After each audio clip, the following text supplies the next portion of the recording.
Usually when we have these meetings, I like to kind of give a background of Peter's Angels. I see a lot of new faces here today, and a lot of young people, which is new for us, and I'm really excited that you're all here because as much as this is for families, this is also for young people because we'd like to raise awareness and educate you all on the dangers of drug abuse.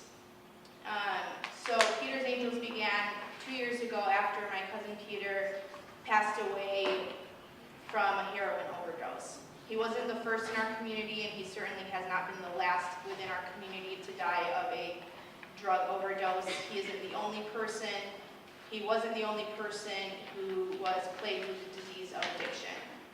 Within our community, it's very sad when we talk about drug abuse, substance abuse, and addiction. Parents don't want to believe that their child can be addicted. They don't want to believe that someone in their house could, have this horrible thing happen to them. And then what ends up happening in return is we don't talk about it. So you let the problem go unsolved.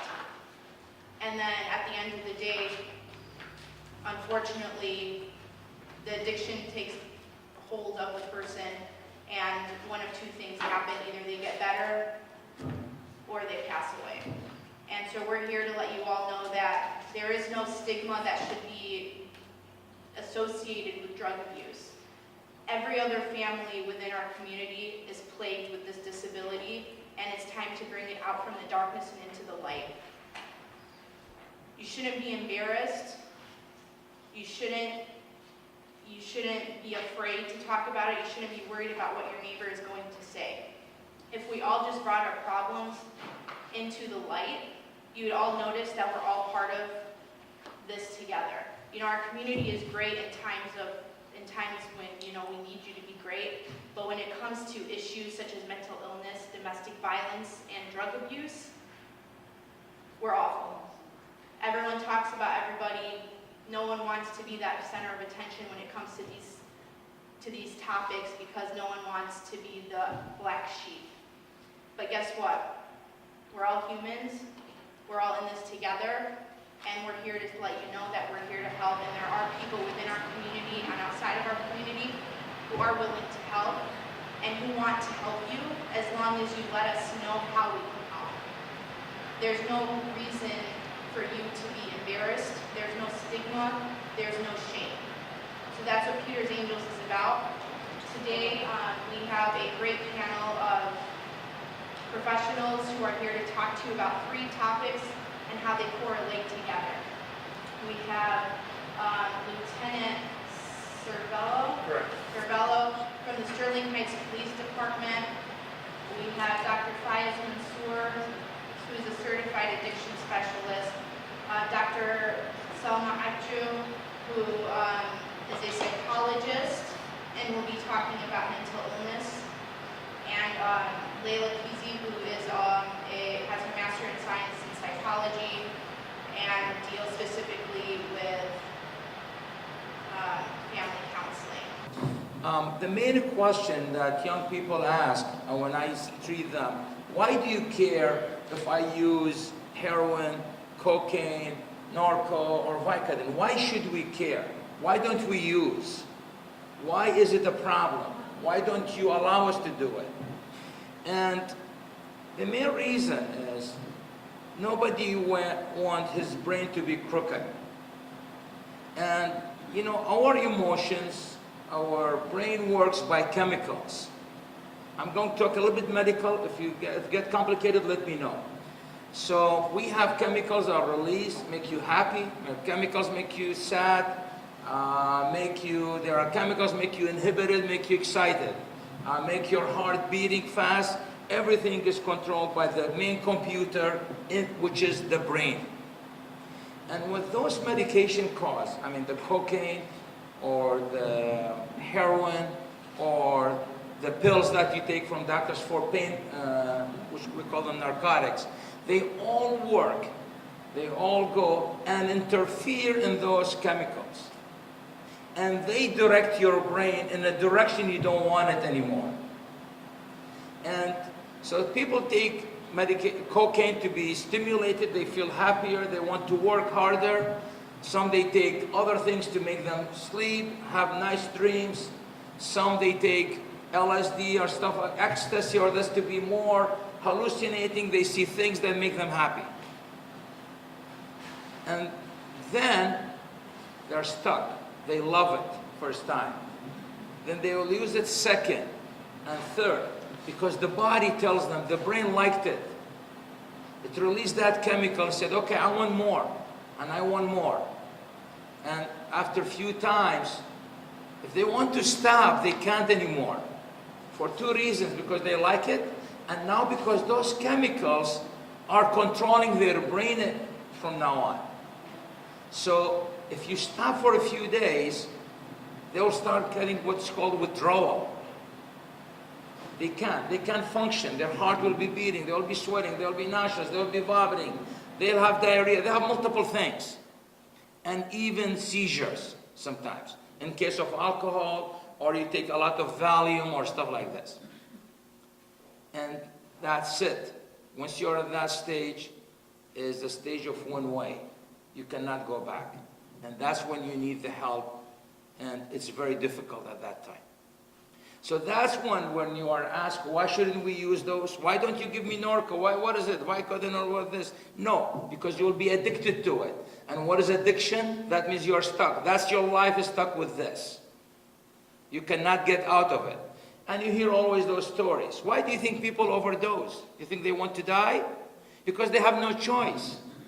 They increase. They get 2 pills today, 4 pills tomorrow, 10 pills later on, and then 10 pills every time, morning, 10 pills noon and evening, because they can't function. Same thing with alcohol. They start with a little bit and they increase, and then second morning they get up, they can't go to work. They start shaking, turmeric, he get a sip. He get very good. Noontime, evening, and the same thing. So a circle. This is the main reason your life will be ruined with all those chemicals because they are taking over and controlling your brain. That's the simplest way I can explain it to you. Why should not we use those medication, cocaine or whatever? They are less rewarding. People feel happy for a minute, but you're stuck in that happiness and makes your life miserable. You can't have a job. I'm treating people, they come in with heroin addiction. Almost 95% that I've seen, they are unemployed. About 70% of those who are married are divorced, a single mom or single dad. Miserable life. A lot of those girls, they come in, I said, how you get your money for heroin, prostitution, shoplifting, and all this stuff. This is the life they live. And they can't get up. And they come and cry. They want the help because they can't get out of this. Because they are scared of the withdrawals. They're scared of the consequences that happen if they stop. So that's why they need medical help and medical advice. This is one subject. Just because it's a short topic, I don't want to elaborate a lot, but you may have some questions. I want to talk about something now, is the marijuana. It's something new. As the lieutenant knows, it's legal. He cannot stop you, correct? You know, if they see that? Because it's legal, correct? But legal, then we can use it, correct? We should use it. Why shouldn't we use marijuana? Why the doctors don't want you to use it? When you go say, don't smoke marijuana. It is 70 more times carcinogenic than tobacco. But the amount we use is less, so that's why. So that's one. There's the chemical there in the marijuana, the THC, is identical, very close to a chemical in the brain. I have it in the slide, I can't show it to you, but it replaces it. It goes to that place. And what happened? First you take marijuana, you feel happy, relaxed, colors brighter, the smells are nicer. But with chronic, but the problem is, are you going to be addicted to it? Yes. I just had a statistic I just was looking yesterday. The overall addiction to marijuana is about 10%. So if 100 of us use, 10 of us will be addicted. That's it, they are stuck with it. The problem is, that's overall. But if they started as teens or young adults in the school, it goes up to 25, 30%. They will be addicted on marijuana for life. Now, they did a study and they found that the more you use marijuana in students, their IQ level is lower. Their performance in school is lower. And a lot of them, they become unemployed later on if they get addicted. I'm not talking about the social use once a month or, you know. Now, another statistic, how many do you think, which grades are you guys there? Is there high school? High school? Raise hand, just want to see. Okay. How many do you think 8th grader, percentage-wise, nationwide, use marijuana? Percentage-wise, 8th grade. How much? 40%? Okay, she got it 8, yeah? It's about 12%. How many 12th grader, who is 12th grader there? One of you there? 12th grades, you should know. What is the percentage of 12th grade in your class, they smoke marijuana at least once in the last year? 50%? Yeah, it's about 35%. So imagine a future of this country. 35% of 12th graders smoke marijuana, 10% of them may be addicted lifelong. So that tells you what will happen. And as I said, marijuana is not without side effect. It's a nice feeling when you smoke it first time. But once you're there, you're addicted, you can't stop, it will be a problem. Same thing is with alcohol. And we notice that once you get into marijuana and alcohol, 7-time increase in use of heroin. So those who goes out every night with the friends and they smoke marijuana, I'm talking about teens and young adults. So if they smoke marijuana and they get into alcohol, there's a chance later on, 7 times more to use heroin. And once you get into heroin, or maybe cocaine later on, you are doomed. Once you are in that business of taking heroin, there's no return.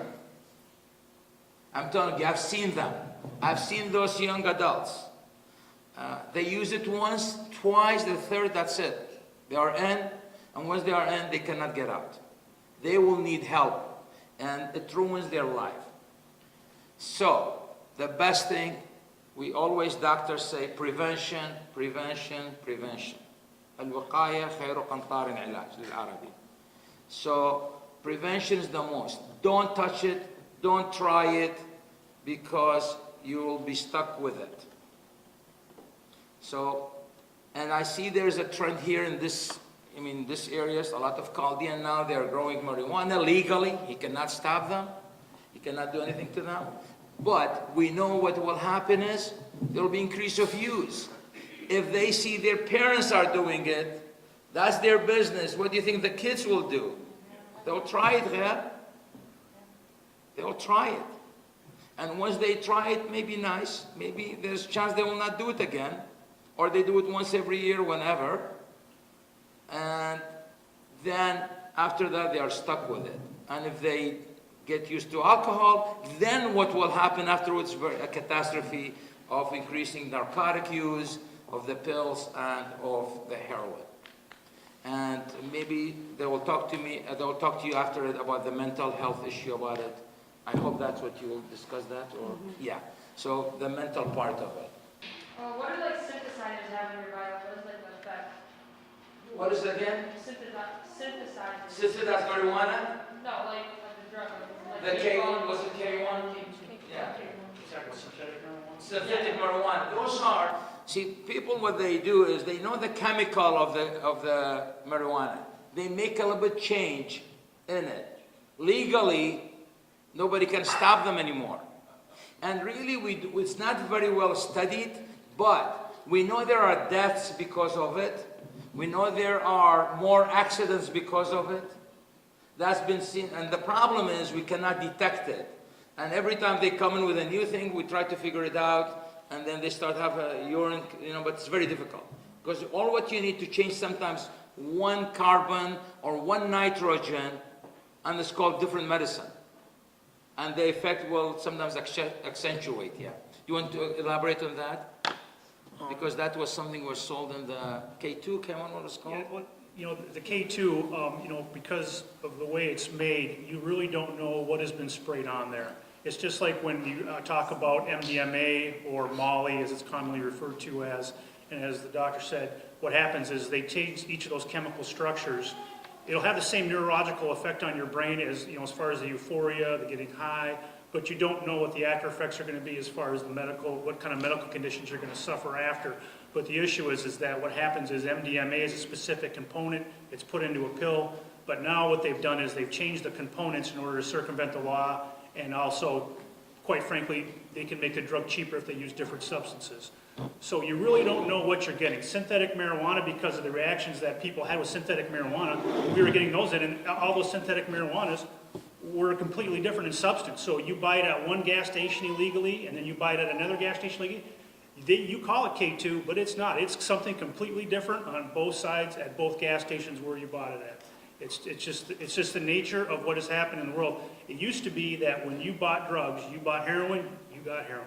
When you bought coke, you got coke. When you bought pills, you got the pills you bought. Now, I have no idea what's in that capsule. I have no idea what's in that brown bag. And now you have fentanyl, carfentanil, and all these other things, which is causing the heroin overdoses, because it's not actually overdosing on heroin. It's overdosing on these byproducts of what the heroin is, because most of it's laboratory made. So, and that's where the issues have been coming in, along with a host of other issues, well, I'll get into, but I won't take any more time. Some of those medications are used for anesthesia for animals. And that's what we were using, that's what was scoring the carfentanil. It's very high, potent, a little bit, if you can anesthetize an elephant, so what happened to the human being? So just to let you know, that's why. There are a lot of them for medical or VA use, and then those guys, they figure it out and they use it for something else. Yes? What is your preferred method of treatment for alcohol or opiates? First, there's treatment for each one. The most clear one is for heroin, where a clear method of medical treatment. And methadone is one. I'm talking about medical. And then there is the other medicine, if you heard, it's called Suboxone. And those are the two methods that we use, and they have laws and rules how to treat and when and which clinic. For alcohol is first make sure that the patient has no withdrawal, because if you withdraw from alcohol and you pass unnoticed, they may die. They get to seizures and they may die. If they don't have withdrawal, that's no problem. It's the person, once they decide, it's more of psychotherapy, and then it's more, they see a counselor, and then AA. And they found AA is a very, very effective way to treat alcoholism. And really, I have many of my patients, they come and they go there, they love it, they like it, they get addicted to it. And they really stay sober for a long, long time. Yes, Vivitrol shot is the medical to keep them not sober. They still can drink, but they don't have that desire. The Vivitrol, the way it works, there's whether the pill or the injections once a month we give. You still, when you drink it, you just don't like it. And there is a pill we give, and since you brought that thing, you take that pill, if you drink alcohol, you throw up. You can't. It really makes your life miserable that day. So we give the patient, but if you want to drink, they don't take the pill. If they want to drink, they don't take Vivitrol. The best thing is to decide that I don't want to drink and be with a group that they don't want to drink. That's the best treatment. I'm just talking the best thing we can do. Just like we give those who smoke cigarette, we say Chantix. You heard about it, Chantix? What it does, you take the pill, it goes to the brain, it blocks that sense of happiness when you, or relaxation when you smoke cigarette. So when you smoke cigarette, you don't feel that rush.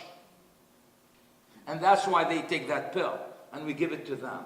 You know, but if you don't want, you don't take it and you still smoke. I have people, they smoke it and they smoke. Yes? The medications that are used for heroin addicts, for treatment, Yes.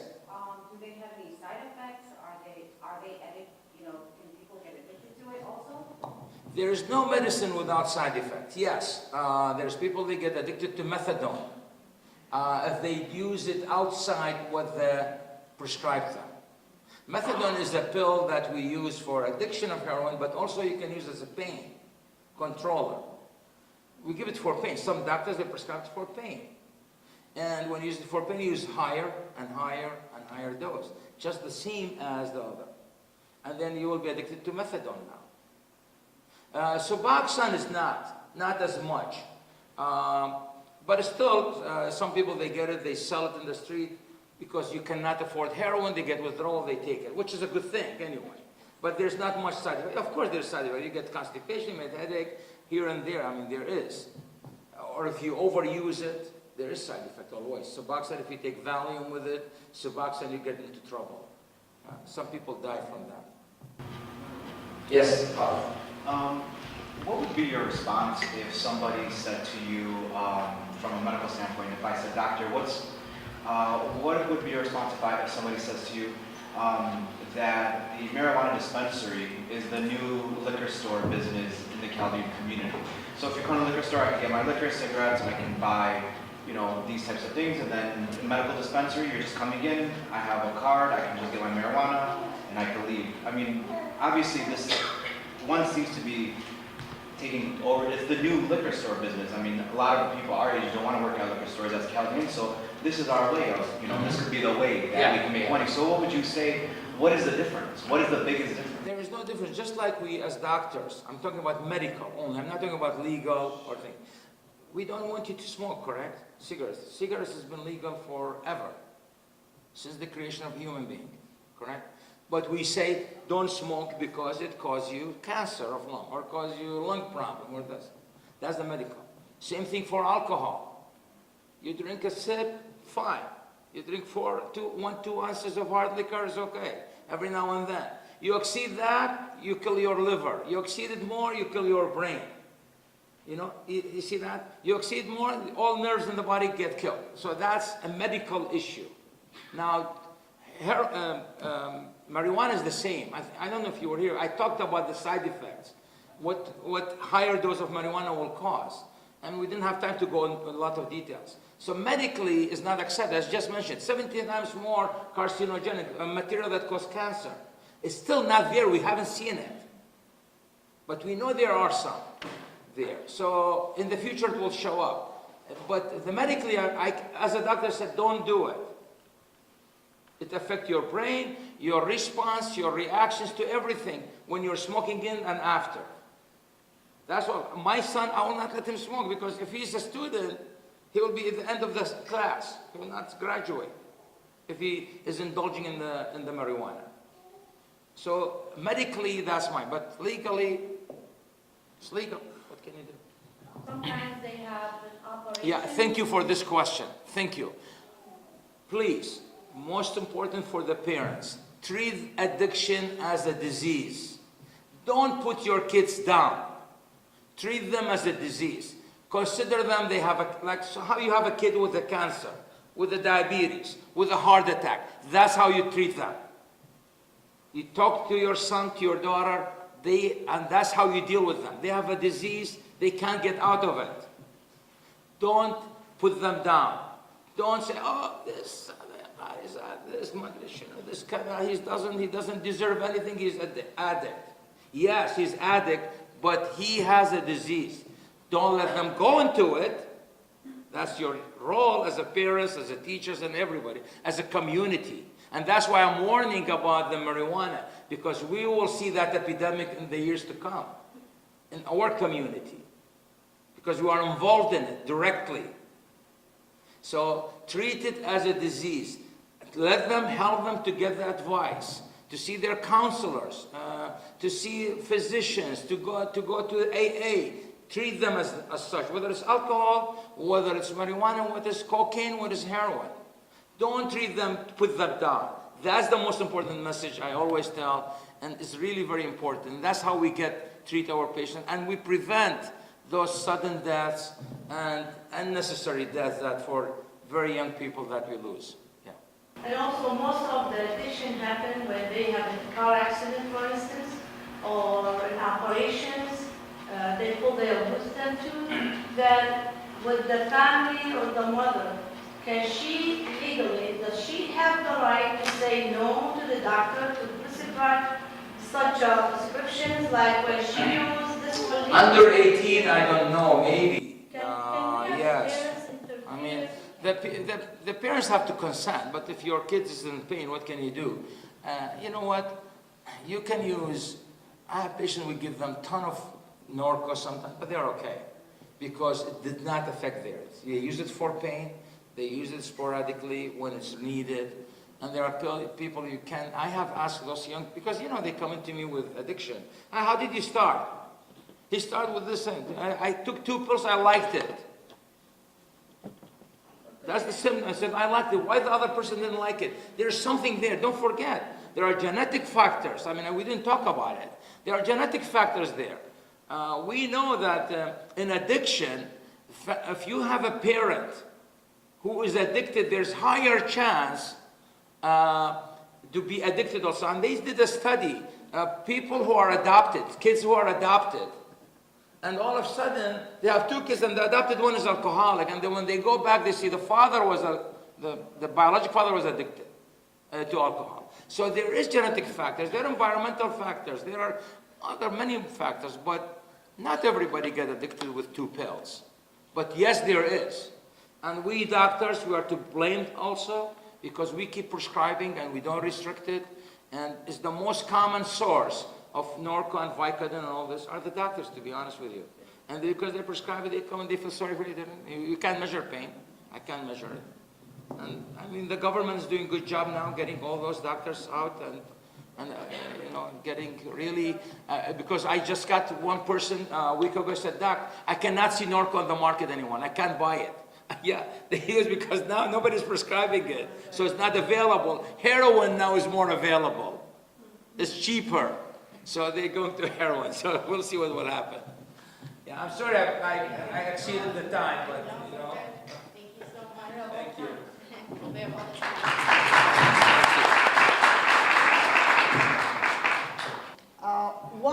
Why the wife continue staying home when there is abuse? Could anybody answer?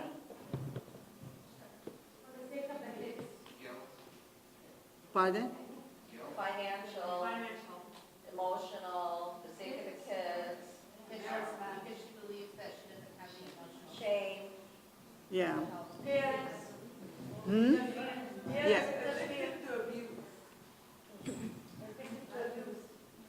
You know what? There are places where they can go, the woman can go, and they'll give them all the things they need, okay? How to stay on their feet and answer the husband, okay? I'm not saying that the husband's issue or her issue. Sometimes, you know, there are things are from both sides, but if the wife cannot stand that life, she has she can leave, she can go to the authorities, and I remember one friend of mine who one time he slapped her. He was a doctor. He went to jail for 3 months, okay? and she brought him to really to her, and that was it. So if you cannot take it, or if you cannot deal with it, there are the authority to do all that for you. And also, when a person drinks, they lose themselves, and they can't control it. They can't control it. So really, I've seen it over and over where a husband doesn't respect the wife. I've seen it even in my office, and at one time, I threw him out. I said, no, I'm not going to deal with you this way. And she started crying, and she went after him. When she came the second time, I said to her, it's your fault. It's not his fault. He's doing it, yes, but you have to stop it. And all these things, we have to take it into control. I mean, it is not himself. He grew up probably with that. There are lots of husbands that they grew up with domestic violence, and they cannot control it. I have to say about a couple of things. One thing is, you cannot blame the victim for being, it's their fault. That's one of the worst things. I worked with domestic violence people. I worked at the Haven for a long time. One of the things you're never to ask is, why did you stay? And how, how come you put up with it? You can't say those things to them. There's a lot of other factors that play a role. The best thing is to say, I'm here to help you, let me get you out of the situation, basically, not to put blame on them.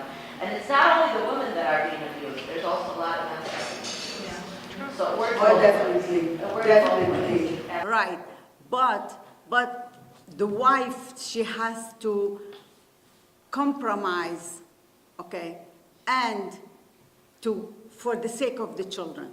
Because most of the time, the children are the one that are going to be in between. Dr. Summer, there's any relation between the addictions and domestic violence and an abusive, either husband or wife? So what is the relationship lead? Sometimes you said why they accept to be in that kind of an environment.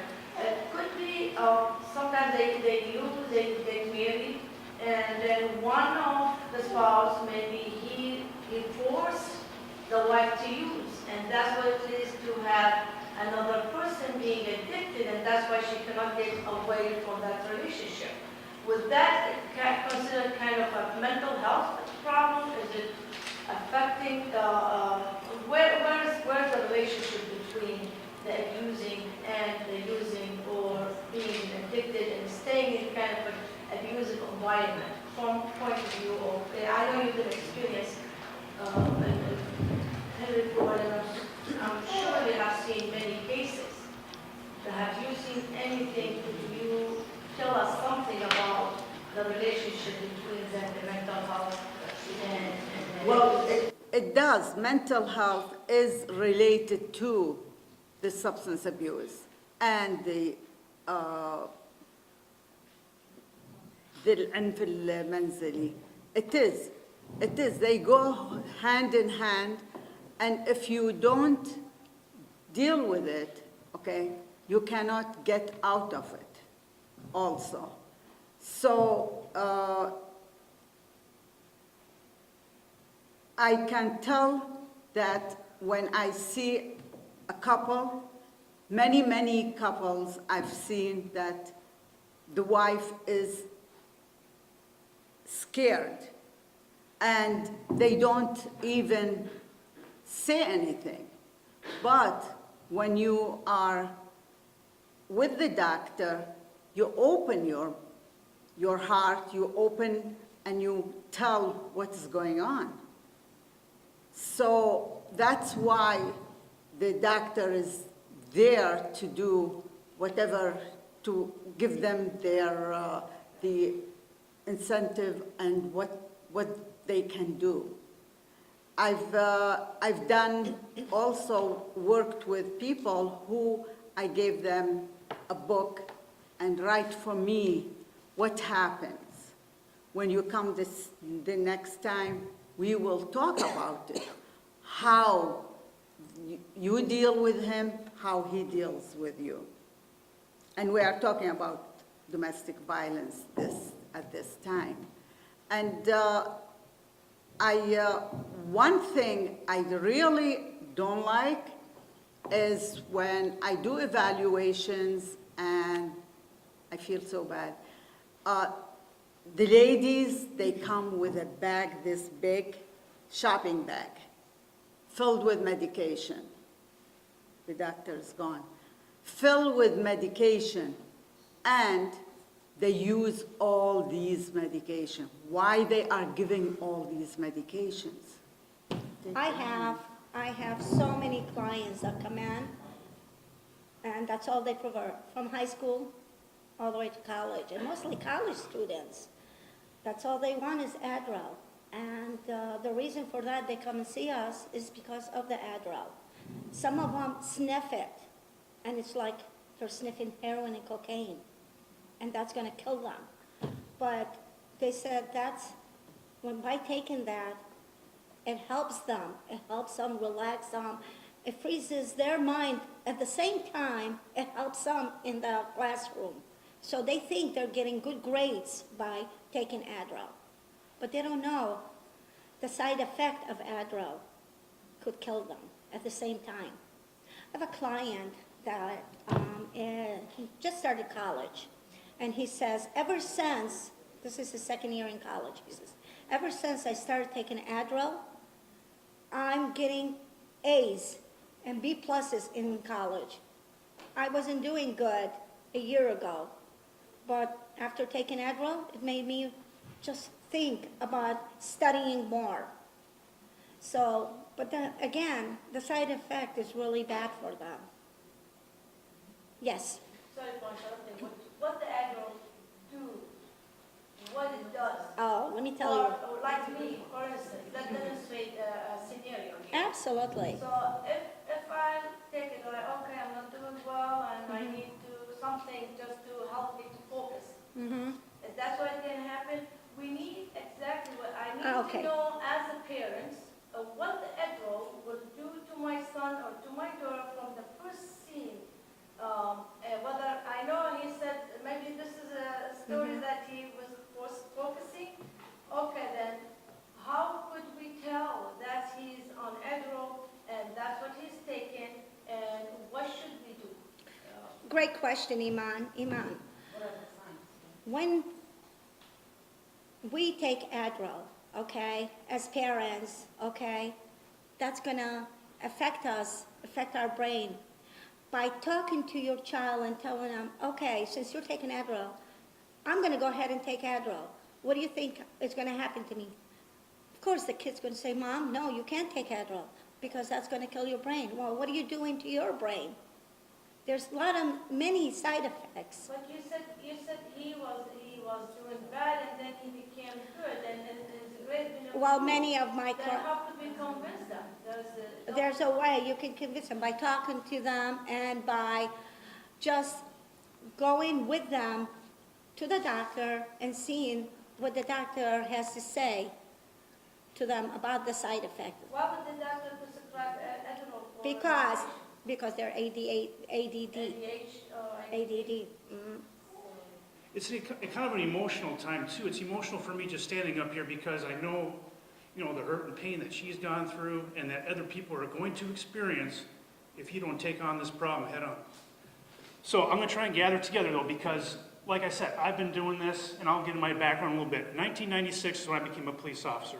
Coincidentally, in 1996 is when oxycodone was introduced. So that was the first year that a pill form of a basic opiate that had come out. And that was the first time that really you saw people were starting to take opiates. Well, they were taking opiates, but not in mass production. Purdue Pharma was the one that produced it, and they produced it for one reason: money. And that's what all drugs is in the drug trade. It's all about money. It doesn't matter how many people die. It doesn't matter how many are going to suffer, because in the end, someone wants to make a dollar. And that's all it's about. I'll give you a quick background. I'll try not to take up too much time, and I'll get to the point after I go through all this. But you got to remember that 3400 BC, that was when opium was first discovered. So well before Christ. Cocaine, 3000 BC, when people started chewing coca leaves. And then when you fast forward to 1859, it was the first time cocaine was extracted from the coca leaf, which means the first time you got your powdered cocaine. Morphine was isolated in 1806, and then in the 1850s and through the Civil War, morphine was used pretty heavily to treat soldiers, because back in the Civil War, when people were getting shot, they're getting shot with not bullets, they're getting shot with basically with iron ore pellets or rocks. Breaking bones, people were losing legs, and the only reason to treat that was through morphine, to kill the pain, so they could feel nothing. Now fast forward to late 1800s, early 1900s. That was a particular time in the United States when heroin was readily available. Our country had heroin addicts in the late 1800s, early 1900s. Same with cocaine. Cocaine was marketed as a sedative for toothaches. Heroin was used as a cough suppressant. So by early 1900s, 1905-ish, we had a bunch of cocaine and we had heroin addicts in this country. But yet, how long do you think it took the government to actually do something about it? It was 1924 is when they outlawed heroin. So my point is that if you expect the government or if you expect the police to do something about this drug problem, it's not going to happen. It's not going to happen. I see I got some young people in the back, and that's awesome. And I know when I was young, I had a real short attention span, and I checked out really quick. I do that today. I was telling my wife, if you got something to say it in 5 minutes in the first part of the conversation, because I'm checking out pretty soon.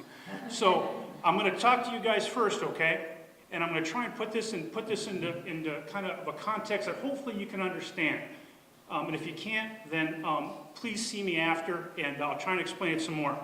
But what you're dealing with drugs is really, for you, it's going to be a social activity. That's when you're going to get introduced to drugs, is that a social activity. What's going to happen is, and I'll give you a scenario of you're in 8th or 9th grade, I'm assuming, maybe a little older, maybe a little younger, but this is when you start getting out on your own, when you start stepping away from home a little bit, you spend a couple hours here, a couple hours there, maybe you go to a friend's house, and your parents don't have that watchful eye anymore. And that's where they're dependent upon you, but I don't know if you've been through DARE, I'm sure everybody has told you drugs are bad. And I'm sure you've heard the warnings and you're like, yes, I know drugs are bad. But what happens is, over time, you may get introduced to drugs. And you'll go to, say, a party. And I'm just gonna use any name. Billy's at the party, and he's got drugs there. So that might be your first time where you're introduced to drugs. And someone might have some pills on the table, and we'll use pills because pills are the problem, but it could be anything. And when you see those pills on that table, you'll look at them and you'll say, no way, those are bad. I was told they were bad. My DARE officer told me they were bad. My parents told me they were bad. But you'll watch this kid Billy pop pills, and you'll see him get high. You'll see him experience the euphoric feeling. Euphoria meaning he's high and he's having a good time. And you know it's bad. But party goes off. You go home, go to bed. The next day you go to school. And who's at school and who's feeling fine? Billy. He's got no issues at all. Had a good time, had a party, got high, and that was it. You might see him next Friday night at the same party, maybe someplace else. Same exact situation. You'll see him, he'll have the drugs, you'll say, nope, those are bad, and then you'll look away or you won't do them, which is the right decision, of course. Now, we'll go 3 or 4 more times where you see him, and then you start to think to yourself, I've seen this kid do drugs 4, 5, 6 times, and he's never had a problem. So now it's when it becomes to 2 things that we call as access, which means they're there, and familiarity. And familiarity is that you're familiar with what's going on. You're familiar with that drug. And over time, access and familiarity is what leads to later drug abuse. And the reason I bring that up is because what's going to happen is whenever you have access and familiarity, you build a sense of confidence about that drug or about anything. And if you think about it, if you start dance, baseball, or whatever you do in life, first thing you just have to have access to it, then you practice it and become familiar with it. Once you become familiar with it, you become confident with it. And now you start getting a little confidence that maybe this is something that you could do. So that's when we go into the area of experimental use. You may try it once, maybe twice. Whether it's a pill, maybe smoking marijuana, whatever the drug may be. You may experiment with it one time. And then pretty soon you think, not that bad. Had a euphoric feeling, felt pretty good. So then, with your friends, it becomes a socially accepted practice. So then socially, you're now engaging in that activity because it's within your social circle. Now, because it's in your social circle, you'll do it, say, every so often. And then that's when it becomes abuse. And then abuse will ultimately lead to addiction. Maybe I'll use the whiteboard towards the end. I don't want to take up any more time than what we have to if we run out of time, but I'll use the whiteboard at the end if I can, and I'll try and explain it. Because remember, a lot of the stuff I learned through training, education, and some practical experience.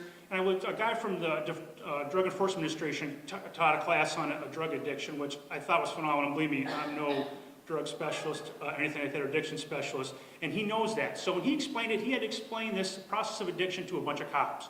And cops don't understand this stuff. So he drew it in the simplest form, and I'll show it to you later, and like I said, if we run out of time, I'll do it at the end. Now, when we talk about drugs, we talk about the classifications of drugs, and everybody's got all these classifications. You got pills, you got pharmaceuticals, you have different tobaccos, and everything like that. But if you just break it down into the most simplest terms, you could look at it as illegal versus legal.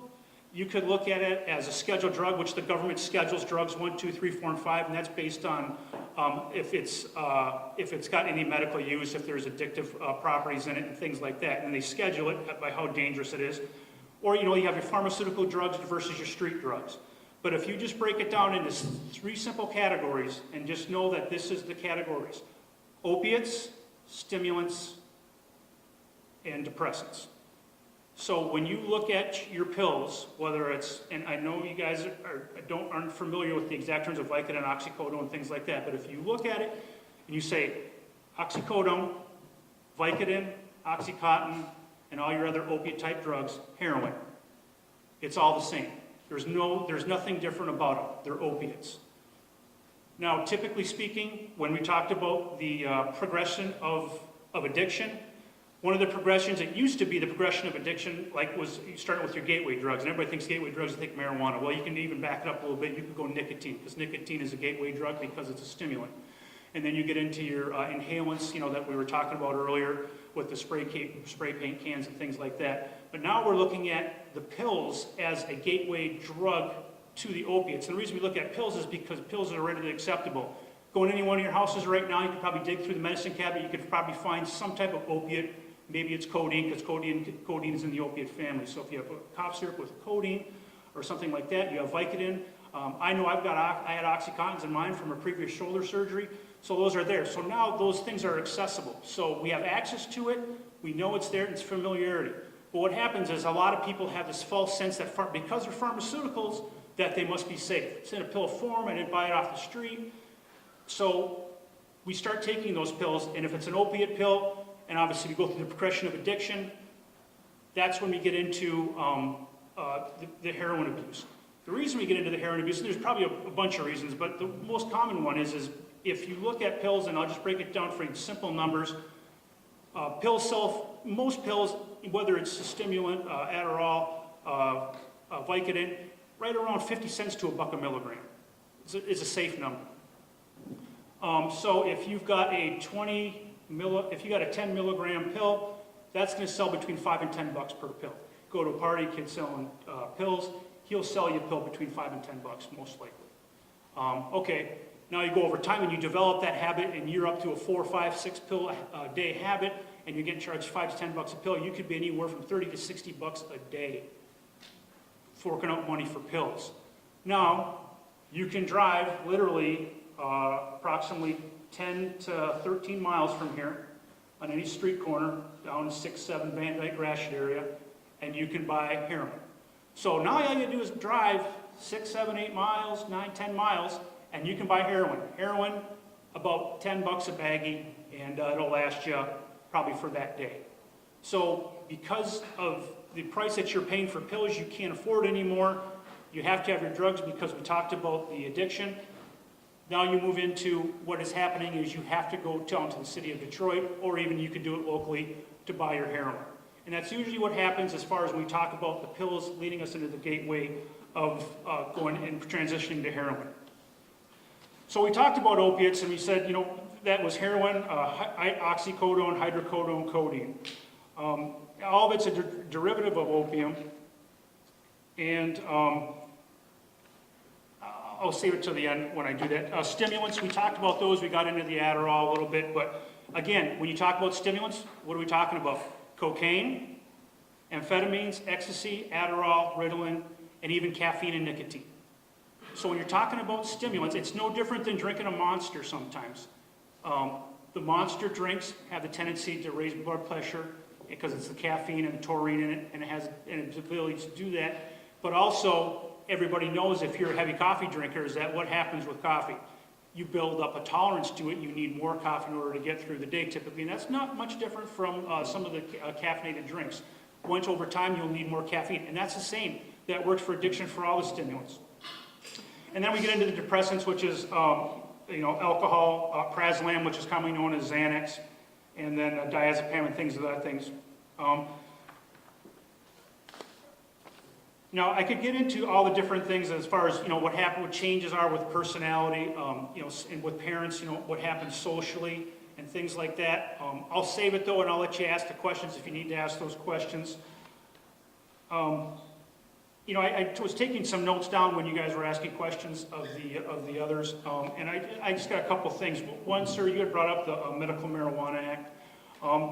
Back in 2008, what had happened was there was a ballot initiative that was put on where you get enough signatures, you get a ballot, you get put it on the ballot, and then the people vote. The people voted actually, I think it was between 63 to 68% for medical marijuana.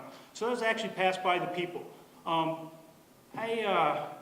don't know if it's ignorance, because I don't want to say it's ignorance, but obviously people do have that general sense that marijuana is this safe drug, but I think the doctor explained it pretty well. Obviously there's carcinogens, and there's a lot of health issues. I've been to several medical marijuana grows myself. We inspect medical marijuana grows now from more of an ordinance standpoint versus a legal standpoint to make sure they're in compliance with certain building codes, because what happens is people change around the structure of their homes. They redo the venting systems, the furnace.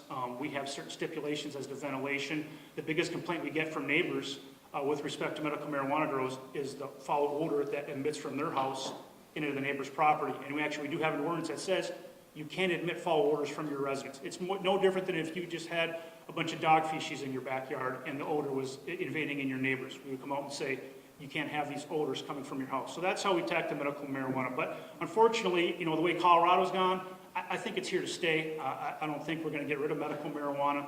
But from my perspective, the legislature makes laws, the executive branch or the police, we enforce those laws. So whatever laws the legislature says we have, we'll enforce.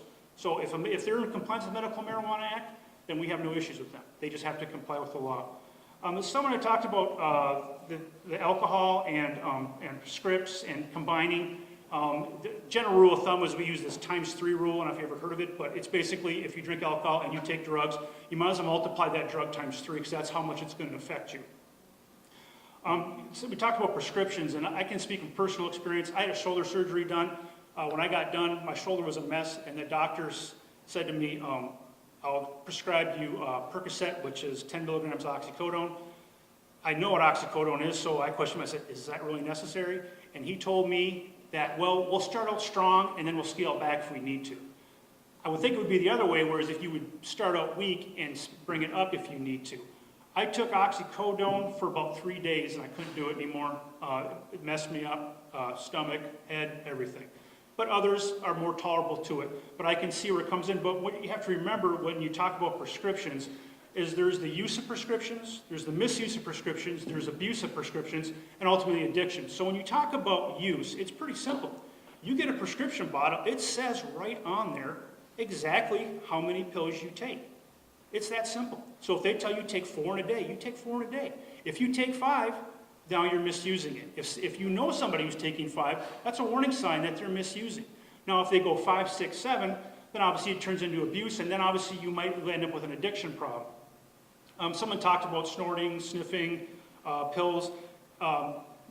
Pills are put in a pill form for the reason of time release, which means you ingest them, they sit in your stomach, over time they dissolve, and they slowly work their way into the system. If you break down that pill, that's considered an abuse or misuse at the very least, because you're breaking down that pill to get into your system faster. Now, sometimes you get it into your system to get to the pain faster, whether it be a shoulder injury or something like that. However, there's always that euphoric feeling that comes with the use of certain drugs. Some people break those down because they're looking for the euphoria. So when you break that pill down and then you ingest it, it's broken down, it gets into your bloodstream faster. If you want to get in faster, then you break it down and you snort it or sniff it. If you want to get in there faster, you break it down, you make it a soluble, but you see it like on the TV, they put it into a spoon and make it into a water form, and then you inject it, and it gets into your system that much faster. The end result is that they want it in their system faster because of the euphoria. But you got to remember, on the euphoria, what comes up must come down. But the up and down, the down is always farther than the up. And the downwards, when you go down, that's what we commonly call depression. And that's what happens when you drop below the baseline of how you operate in a normal day.